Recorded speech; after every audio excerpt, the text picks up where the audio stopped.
எடப்பாடி அவர்களே, நீங்கள் ஒரு எதிர்க்கட்சி தலைவர், அது மாதிரி நடந்துங்க.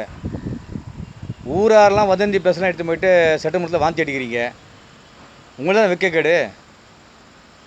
வதந்தி இருந்தால் கூட தமிழக முதலமைச்சர் சரியான தக்கலை பாதுன்னு சொல்லியிருக்காரு, பதிலும் சொல்லியிருக்காரு, உண்மை என்ன பேசியிருக்காரு. அங்கே உங்களால் உட்கார முடியல, சரியா? உங்களுக்கு வந்து தேர்தல் ஜுரம் இன்றைக்கே வந்தாச்சு. தேர்தல் ஜுரம், தேர்தல் சுகரு, தேர்தல் ஹார்ட் அட்டாக் எல்லாம் வந்தாச்சு உங்களுக்கு. நீங்கள் உட்கார முடியும், வந்து வெளியே வந்துட்டு என்ன பேசுகிறீங்க? நான் தான் பெரிய பயில்வானு, டான்னு, என்னை பார்த்து பயப்படுறார் ஸ்டாலின்னு சொல்லி. உங்களை மாதிரி எடப்பாடியும் பார்த்தாச்சு, உங்களை மாதிரி எடுபடி நிறைய பேர் பார்த்தாச்சு. அவர் உங்களை பார்த்து பயப்படுறாரா? அதெல்லாம் போட்டோம். உங்கள் பாஸ்கிட்ட வந்து தாவேகா தலைவர் பேசிட்டாராம்.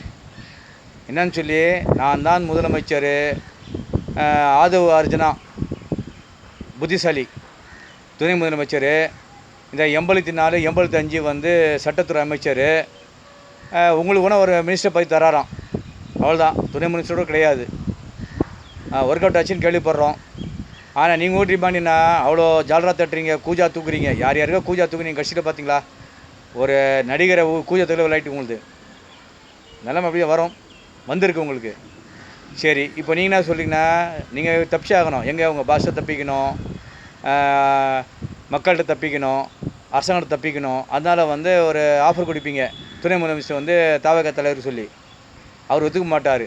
இப்போ என்ன பிரச்சனைனா, உங்கள் சட்டையை தாவேகத்தில் கிழிக்க போகிறாரு, தாவேகா தலைவர் சட்டையை நீங்கள் கிழிக்க போகிறீங்க.